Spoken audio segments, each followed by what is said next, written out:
ดึงบ่ได้ยินตึงบ่ได้ยิ้มใส่วิทยุนะดับปิ้งไหลมาดังขึ้น104เพะดังที่ไหนฟังที่หั่นเนอปะโอ้ยมาโอ้ยทั้งง่อมอยู่บ้านนี่อินดูเหมือนกันนะไหลมาดัง104ไผ่ฟังดัง104ก็เดี๋ยวจะฮือโทรมาแล้ว เดี๋ยวฟังก่อนที่จะโทรมาเรามาฟังข่าวห้ำฉบับแรกของเมื่อเจ้าวันนี้ห้ำฉบับแรกเมื่อเจ้าวันนี้เรื่องหลานขอร้องเอาเรื่องหลานขอร้องภาคเรื่องข้าวห้ำฉบับนี้แต่งเต็มกลไกโดยคนเท่าหุ่มเขียนน้ำประกาศว่าคนเท่าหุ่มเขียนหรือว่าแม่แสงล่าพวงมาลาบ้านป่าไม้แดงแม่โป่งดอยสะเก็ดเจียงใหม่สายปูนแม่เกียงคำลุงไพโรธเรื่องหลานขอร้องหลานขอร้องจะเป็นจะได้นั่นเจิญครับฟังได้แล้ว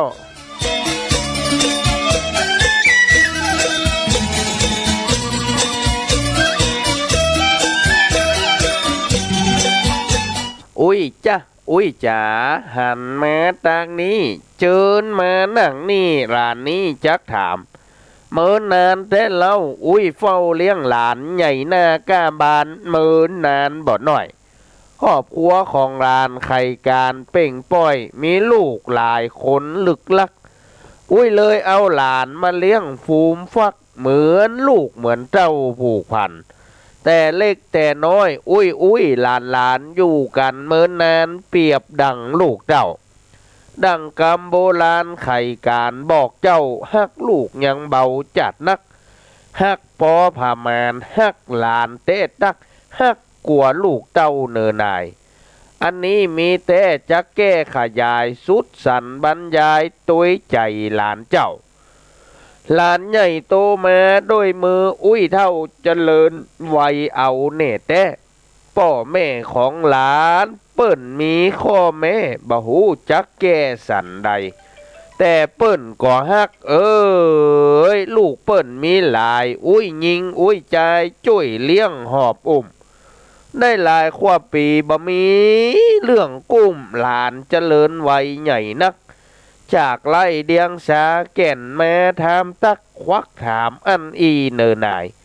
หลานน้อยถามตักมีนักความหมายยังตัวอุ้ยใจเนินนายกู้เฝ้า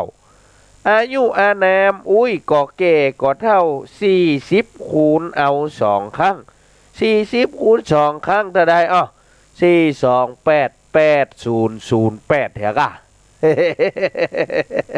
ห่างวัดห่างว่าไก่กาไก่ล่ำบ่หวังเตื่อมช่างต่างบุญบ่ได้ล่ำปิดคิดบุญอุดหนุนตึงบ่ไฟต่างบุญเลยอุ้ยเป็นเจ้า ไก่วัดไก่ว่าเข้าหาวงเล่าเย็นย่ำค่ำเมาเสสัดหลานต้องไปตัวเอามาจื้อนักเพราะปิกบ่ได้เมาเกินอำละคบละอ่อนน้อยสนุกสุขเสริญเมาหลงเพลิดเพลินอยู่บนโลกกว้างจากใจของลานไข่การแอ้งกว่าอุ้ยหลงตางมืดมิดอยากให้อุ้ยนั่นกา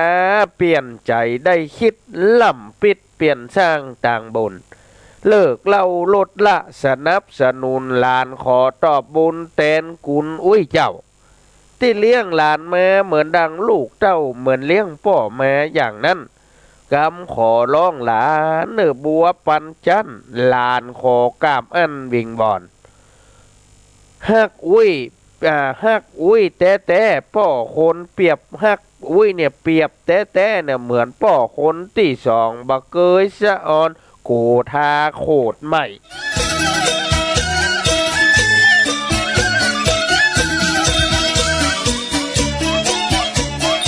กำขอจากใจของหลานในไส้ด้วยความห่วงใยแต่ตักใจว่าหลานแม้สอนขอวอนเพราะฮักเป็นห่วงอุ้ยเจ้าเนินนายเวลาเหลือน้อยก้าวถ้อยขยายจักมดวันใดก็บ่หูดังอันตึงอุ้ยตึงหลานไข่ปันสอดดันเหลือสักกี่วันก็บ่หูเฮ้ยตึงอุ้ยตึงหลานไข่การกระทู้บ่หูจักเสียงวันใดหลานจักขอร้องเฮ้ออุ้ยเปลี่ยนใจเข้าสู่ภายในตางบุญหนุนเจ้า เพื่อหลานเปลี่ยนตางตัวหาวงเล่าเกยไปฮับเอาเน่ชัดเปลี่ยนทิศเปลี่ยนทางฮับเอาในวัดถึงวันศีลอันเนอเฮาเลิกเล่าหลุดละเลิกฆ่าสัตว์เขาขอฮื้ออุ้ยเอาฮับศีล85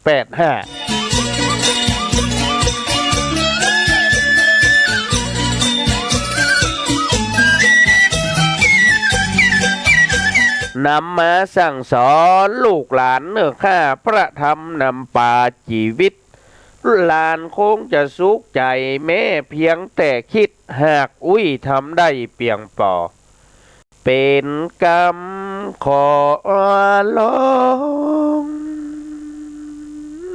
จากหลานแต่นอนหลานนี้จะรอวัดใจโอ้ยเจ้า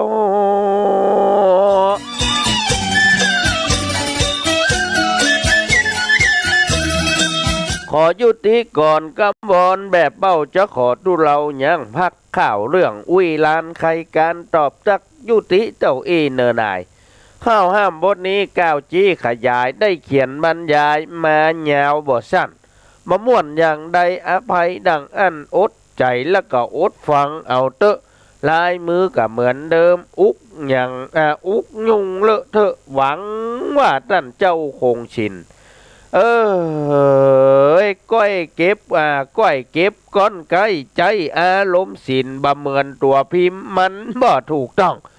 เก้าล้านนานหลวงอย่าได้คุณข้องเท่าหุ่มเขียนเนอดันไทย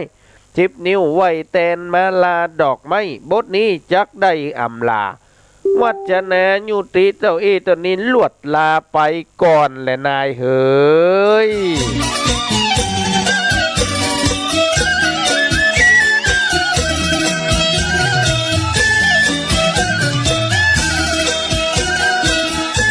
จบไปเข้าห้ามเรื่องลานขอร้อง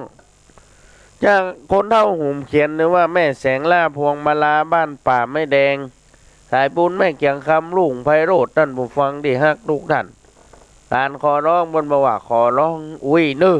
นี่มาได้ว่าเฮือไผ่เปิ้นมาว่าเอามาเตือนใจจากที่ไปตัวแห่ไปอุ้มมาที่อุ้ยยุบเล่าข้างทางนะขอเปลี่ยนถึงวันนี้ขอเปลี่ยนไปฮับอุ้ยในวัดได้ก่อไปฮับเอาศีล8ไปฮับเอาศีล5ทุกวันศีลขอหลานจะไปฮับอุ้ยที่วัดขออุ้ยเปลี่ยนใจได้ก่อ บ่ไปคบละอ่อนน้อยบ่ไปกินเหล้าเมายาได้ก่อนี่เป็นคติสอนใจได้เป็นจัดดีนะท่านผู้ฟังที่ฮักทุกท่านกินเฮือจ้างกินบนบ่ว่าคนเฮานั้นกินฮื้อจ้างกินแก่ฮื้อจ้างแก่เพราะนั้นการกินหันเปิ้นกินจะไปกินย่างเปิ้นแน่ก็มาเก่ามันมีนะหันเปิ้นกินจะไปกินย่างเปิ้นเปิ้นกินเฮากินหูเขาหูเราเพราะฉะนั้นมันถึงจะอยู่ได้ เพราะนั้นเจ้านี้เอามาปากันแล้วกับรายการเข้าห้ามกำบะเก่าก่อนจะไปฟังข้าวห้ามฉบับที่2เขาลองพอกันบ่มีไผ่ตั้งได้ติดตัวมาฟังบ้างฮะนับปิ้งไหลบะปะก็ฮะขึ้น104นี่ถ้ามาตังหางดงไม่ถ้าจะมาได้ยินแต่ถ้าไปตังลำปางไปตังแจ่โฮมไปตังดอยสะเก็ดไปตังแม่นริมอย่างปุ่นจะได้ยินอยู่แล้วแม่แตงก็อาจจะมาได้ยินละ เพราะฉะนั้นให้ที่ฟังไหลขึ้นมาปะใส่รายการเข้าห้ามกำบะเก่าเมื่อเจ้านี้เป็นรายการใหม่เนอะออกดังขึ้น 104.50 เมกะเฮิรตซ์ขึ้นพระพุทธศาสนาและวัฒนธรรม FM 104.50 เมกะเฮิรตซ์ออกอากาศหน้าห้องส่งวัดฝ่ายหินตำบลสุเทพเมืองจังหวัดเชียงใหม่ในความเมตตาของท่านผอ.สถานีท่านพระครูสมุวิทย์สุวัฒน์วรกิจโจท่านผอ.สถานีท่านก็มีเมตตาใจดีท่านอาจารย์วิสุวัฒน์ เอามาออกรายการเมื่อเจ้าวันนี้นะแสดงว่ามีคนฟังอยู่นะเมื่อเจ้าวันนี้นะเจริญปอนไม่จ้าเจ้าเงินวันเจ้าฟังอยู่เนอะติดเรื่องก็ฟังอยู่เนาะเจ้ายินดีไหมง่อมหากันว่าเท่าง่อมหากันเจ้าไหลมา104เพื่อกันเจ้าไหลมา104เดี๋ยววันที่ ตอนเข้าเจ้าไปวันบ่ได้อยู่เจ้าก็ได้อยู่อย่างวันนี้อยู่ฮะ แล้ววันพุธทำวันเนอะแม่เนอะ เจ้า วันพุธถ้าไปเก็บเมี่ยงเก็บอย่างก็เอาไปต้วยกับวิทยุอ่ำนึงได้ยินที่รู้ทางปากกำแพงหินบ่ เดี๋ยววันพุธนี่ วันพุธนี่ก็ไทยย่างอยู่ถ้าไปเก็บกาแฟนี่เอาไปได้เฮ้ย วันพุธนี่9 โมงถึง10 โมง ถ้าวันพุธไปไหนก็ฟังอยู่ ถ้าฟังอยู่ก็โทรมาบอกให้กำกันเนาะ จ้าถ้าไปเก็บย่างนี่เอาไปได้นะถ้าเก็บกาแฟไปได้เฮ้ย มันมาได้หรอหมอ มันนักกาแฟนะมันหลากตัวไปอ่ะเก็บย่างนะมันน่าถ้ามาบอกเนอะ จะไปกะหนาวก็บางกำแพงหินน่ะ โอ้หนาวอยู่เฮ้ย หนาวอยู่เนาะ หนาวอยู่เจ้าหนาว ยินดีจัดนะครับที่ยังติดตามกันนี่ฮักกันแท้ลูกเนาะ เจ้าติดตามกันแม่ก็ติดตามตลอดอะ แต่ว่ามันไม่ได้ออกถึงวันติดไหนก็ออก2 วันตั้ง104ก็อดใจฟังไป ถ้าไม่คืนมาแม่ก็ฟังน่ะ ม บ้านเป็นน่ะ ฟังทุกเจ้าน่ะ ฟังทุกเจ้าเหมือนกันนะเนาะ ดีละแม่ฟังกับพักผ่อนเหี่ยพ่องนะกะย่างเหี่ยพ่องออกถึงวันดัก ก็เสียงก็บดี เสียงบดีนะเสียงบดี น่ะ แต่ก็ดีได้เวลาถึงชั่วโมงก่อนมันเมินไม่หำหน่อยเนาะ แม่น่ะแล้วก็อันจะได้พักผ่อนด้วยเนาะ แม่นเนาะ ได้ ได้ ออก พัก ทุก ผ่อ วัน นนี่นะ แม่น จ้ะ จ้ะยินดีจะนั่งนะแม่นวลเนอยินดีบุญรักษาแม่นวลยินดีแม่นวลปางกำแพงหิน โอ้น่ะดอยสะเก็ดปุ่นมานี่แหมทรายละอัลโหล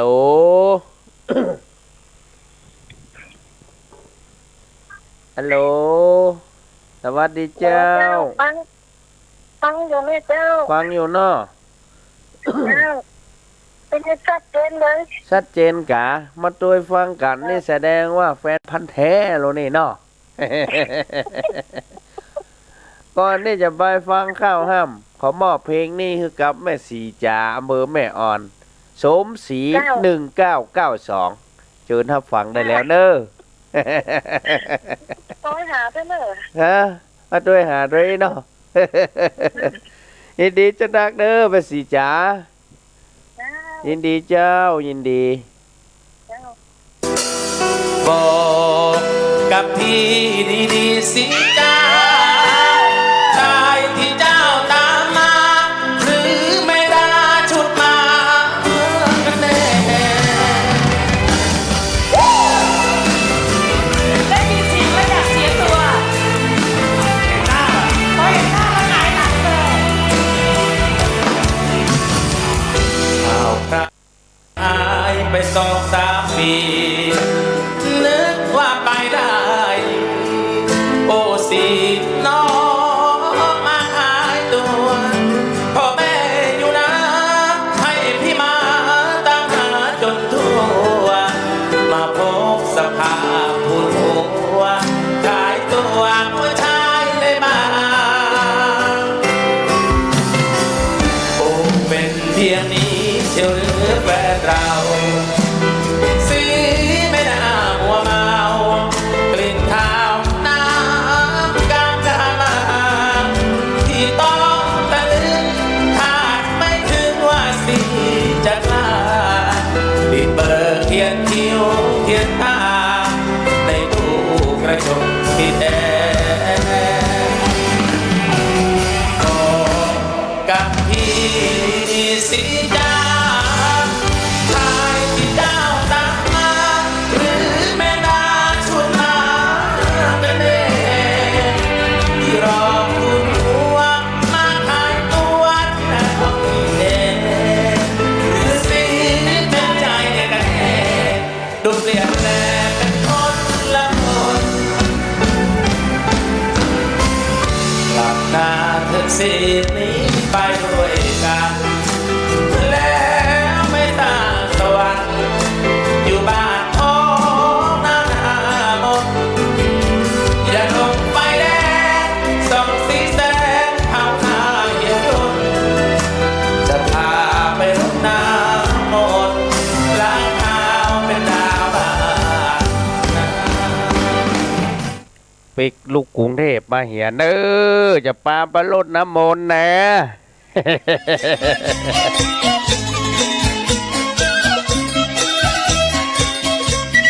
เอ้ยบัดเล่นกับบะม่วนได้บฟังดีฮักทุกท่านเอาหมอกธรรมดาเนี่ยกะหลายคนหลายท่านยังก็ตึงหายังติดตามมาฟังกันอยู่ก็ยินดีจะนักเด้อยินดีแม่นวลปางกำแพงหินปุ่นเทพเสด็จเด็ดสกอยดอยสะเก็ดแม่สีจามเพื่อแม่ออนโอ้ก็ยังตัวยกันมาอยู่ก็ยินดีจะนักฟังข้าวห้ามลานขอร้องภาคที่สองจากแม่แสงลาพวงมาลานามปากกาว่าคนเท่าหุ่มเขียนเจิญฮับฟังได้แล้ว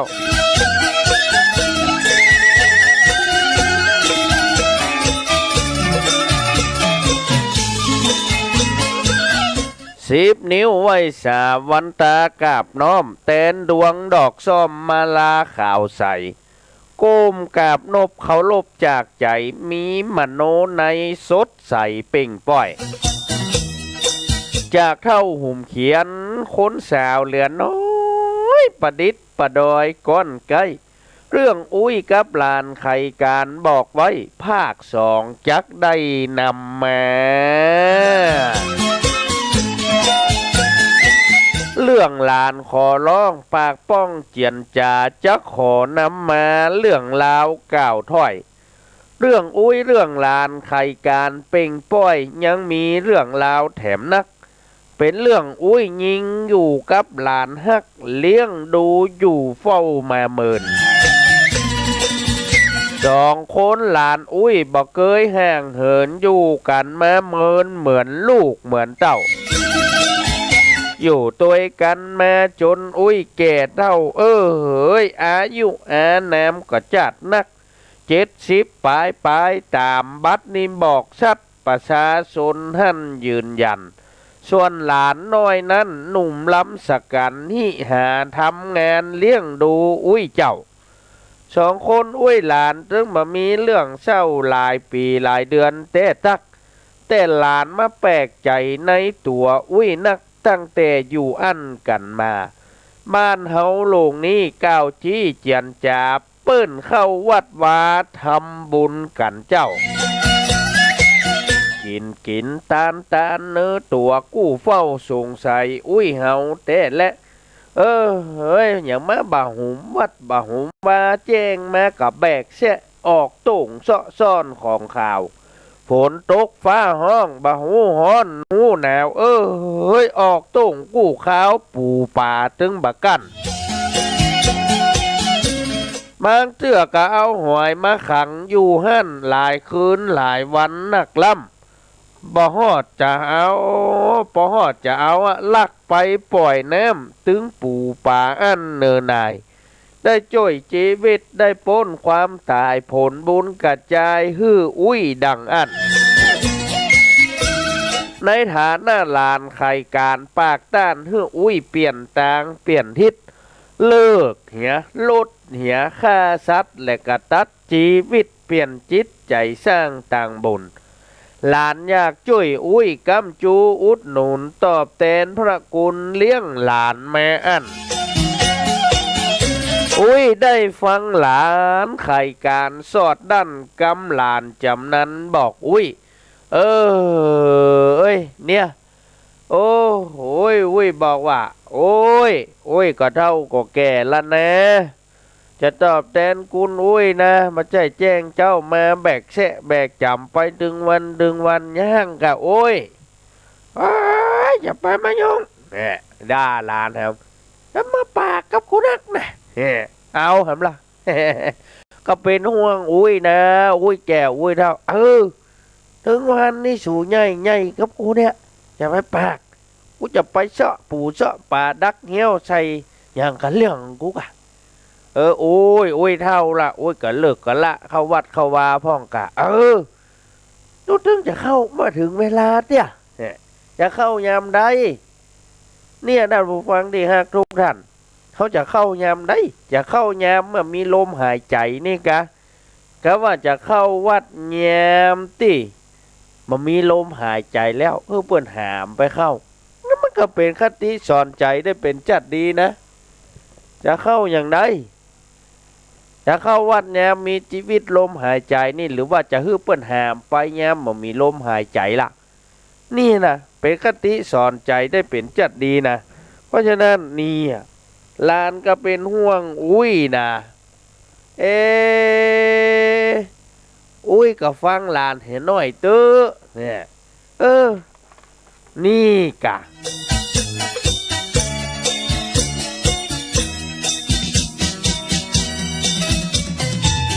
อุ้ยได้ฟังหลานไขการสอดดั้นกำหลานจำนั้นบอกอุ้ยบ่อยากบอกหลานบ่อยากคุดคุยตีอุ้ยบ่เข้าวัดวา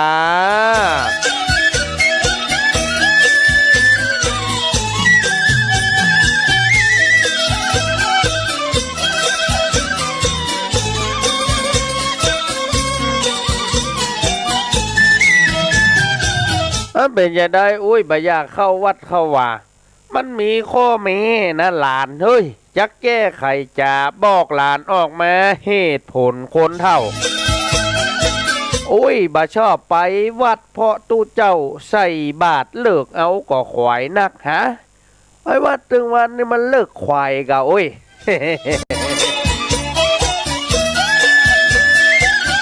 ล่าคว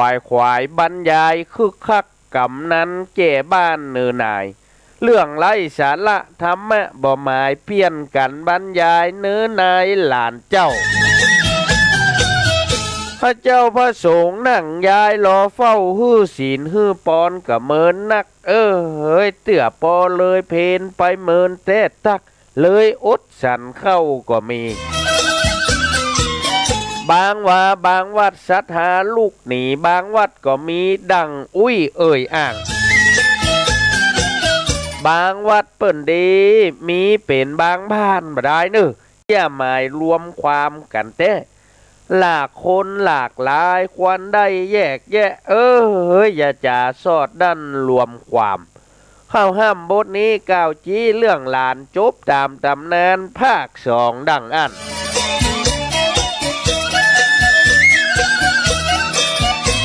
ผิดพลาดอภัยเนื้อเดือนไหลดันบทก่อนจำนั้นตักหากบ่ถูกใจอภัยเต้ตักบางครั้งก็ก่อนกล้าป่าไปม่วนเล่นเป็นครั้งบ่พลาดพิงไผ่จากกำไปตามสารข้าวซ้อยคนเท่าหูมเขียนคนปัญญาด้อยส่งถึงเก้าล้านท่านไทยหากบ่เปิงกวนกับบัต้องกดไล่เนื้อตัวท่านเจ้าพระหูอันละ เข้าท่าบอดข่าวได้เบิ่นเขียนมาเฮ้อนะบัต้องคอมเมนต์กดแชร์ฮื้อสู่ไว้สาพระครูเต้านี้ก่อนเจ้าขอยุติก่อนสุนทรแบบเป้าจะขอตูเราหยอบยั้งความเท่าห่มเขียนขอไว้สาพระครูแถมครั้งวันนี้เต้าอี้ก่อนนอเขียนมาปอมอกม่วนเต้าอี้เต้านี้เล่าสู่กันฟังก่อนนายเฮ้ย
จบ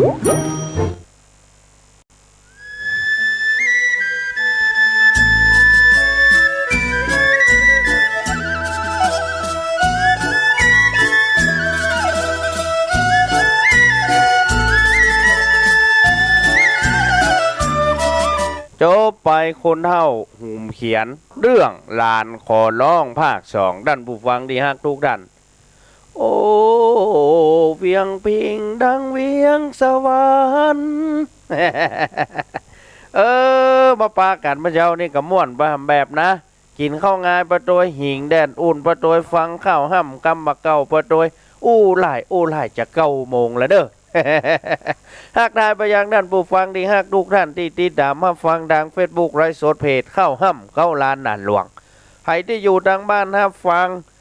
0849722838 0849722838 โทรเข้ามาได้เนอะในรายการให้ฮู้ว่าอยู่ที่ไหนทางใดฮับฟังคลื่น 104.50 เมกะเฮิรตซ์คลื่นพระพุทธศาสนาและวัฒนธรรมของวัดฝ่ายหินห้องอยู่ที่ไหนทางใดฮับฟังก็ใครได้ยินเสียงนะ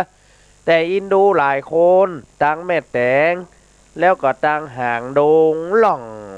ไปทางใต้ในที่บนมาได้ยินนี่นะก็มาเป็นอย่างเนาะเดี๋ยวเขาค่อยแก้ปัญหาเอากำน้อยมาเป็นอย่างตั้งแม่แตงกระโทรมาตั้งห่างโดงตั้งเพกระโทรมาวันไป10 สายมาได้ยินนะกินข้าวตึงบะลำกินน้ำตึงบะลงนะมันหายไปที่ไหนรายการเนี่ย อินดูคนเท่าเหมือนกันตะกี้ลานสอนลานหรือว่าลานขอร้องถ้าคนเท่าหุ่มเขียนเป็นคติสอนใจว่าวัดที่บ่ใครไปวัดเนี่ยเพราะว่ามันเลิกล่าเลิกขวายเพราะว่ามันเรื่องมันก็เรื่องไร้สาระธรรมะบ่หมายเปลี่ยนกันบรรยายเนื้อนายหลานเจ้าบางเตื้อตุเช่ากับนั่งฟังบนอู้กันกระแตก็จะเป็นนั่นแต่เป็นบางบ้านมาได้บางบ้านก็มาเป็นเพราะนั้นท่านผู้ฟังนี่ฮักทุกท่านทักทายท่านผู้ฟังนี่ฮักทุกท่านเนอะที่ตามมาฟังดัง Facebook ไลฟ์สดเพจเข้าห้ำเข้าลานหนานหลวงแพนด้า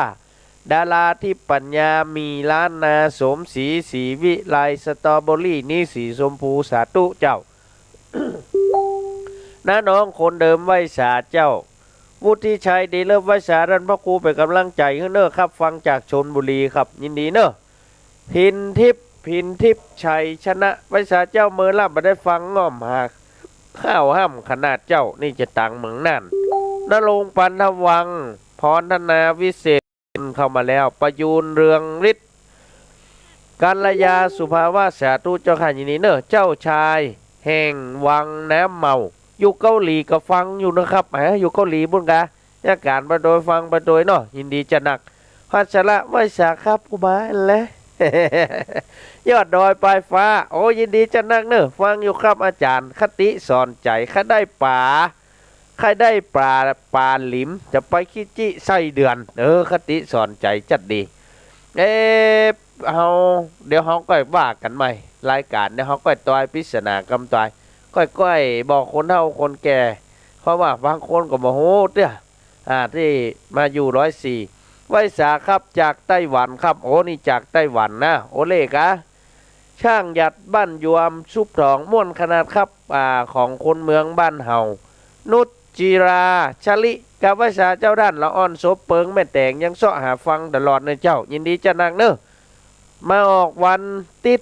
8 โมงถึง 9 โมงแล้วก็วันพุธ9 โมงถึง 10 โมงวันพุธนะวันพุธ9 โมงถึง 10 โมงวันนี้วันติด8 โมงถึง 9 โมงตั้งขึ้น 104.50 ถ้านังแม่แตงนี่เสาะฟังยากหน่อยมันกาดสัญญาณอาจจะไปบ่ถึงโยมเข็มเพชรขัดทัดจักกราบไว้สาเจ้าอนุโมทนาเนอะยินดีครับโยมปัทมาแจมโร FC รายงานตัวแล้วเจ้าโยมปัทมาแจมโรวันนั้นมาแอวหาที่วัดแล้วก็ร่วมอนุโมทนาบุญร่วมรอพระเจ้าเงินล้านตัวก็อนุโมทนาบุญเนอะที่ได้มาร่วมบุญกุศล 1,000 บาทวันนั้นยินดีอนุโมทนาจัดหนักเนอะโยมปัทมาแจมโรโย ยมเข็มเพชรคัทจักรห่างหายไปเมินเจ้าเสียงบดีโยมเข็มเพชรกล้องเสียงมีปัญหาตัวก็จะออก2 วันอาทิตย์ไหนออก2 วันวันละ1 ชั่วโมงก็เอาละเนาะแจ็คจิรวัตรสาธุครับจากเมืองน่านเนาะยินดีทุกคนทุกท่านที่มาเป็นกำลังใจให้กันมาถึงช่วงท้ายรายการแล้วท่านผู้ฟังที่ฮักทุกท่านก็อู้กันไปก็อู้ถึงข้าวห้ำกำบะเก่านี้ก็ฝากประชาสัมพันธ์ไผ่ไข่แตงข้าวห้ำหรือว่าไผ่แตงข้าวห้ำกำบะเก่าได้เจิญร่วมแต่งแล้วก็แข่งขันกันในสุของวัฒนธรรมศูนย์วัฒนธรรมเจียงใหม่ของเขาเนี่ยก็บอกว่ามีแข่ง3 ระดับประถมมัธยมประชาและก็ประชาชนทั่วไปนอกจากนั้นใครที่มีความสนใจจากสำนักงานวัฒนธรรมจังหวัดเชียงใหม่เชิญร่วมสมัครประกวดข้าวห้ำตามโครงการสืบสานเผยแพร่วรรณกรรมท้องถิ่นบทกวีล้านนาข้าวห้ำหัวข้อประเพณีปีใหม่เมืองเพราะนั้นรางวัลชนะเลิศได้2,500พร้อมโล่และรางวัลรองชนะเลิศอันดับ1ทุกระดับรางวัลละ 2,000 บาทพร้อมเกียรติบัตรรางวัลรองชนะเลิศอันดับ2ทุกระดับ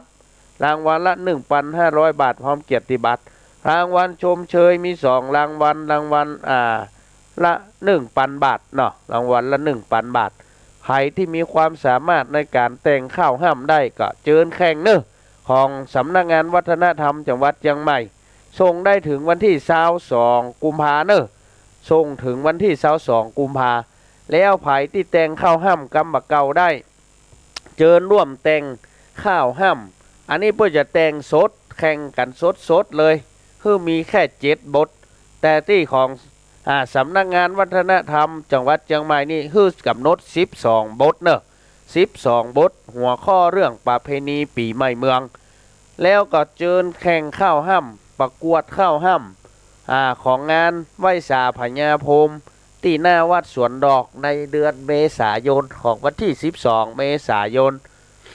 เพราะฉะนั้นไผที่จะแข่งข้าวห้ำเรื่องหัวข้อนั้นเพื่อจะมีคำบังคับเรื่องต้องมีเรื่องชมรมกวีล้านนาต้องมีเรื่องพญาพรหมต้องมีเรื่องปีใหม่เมืองแต่นั้นจะแข่งข้าวสดปะแต่งกันสดจูกันสดตีปุ้น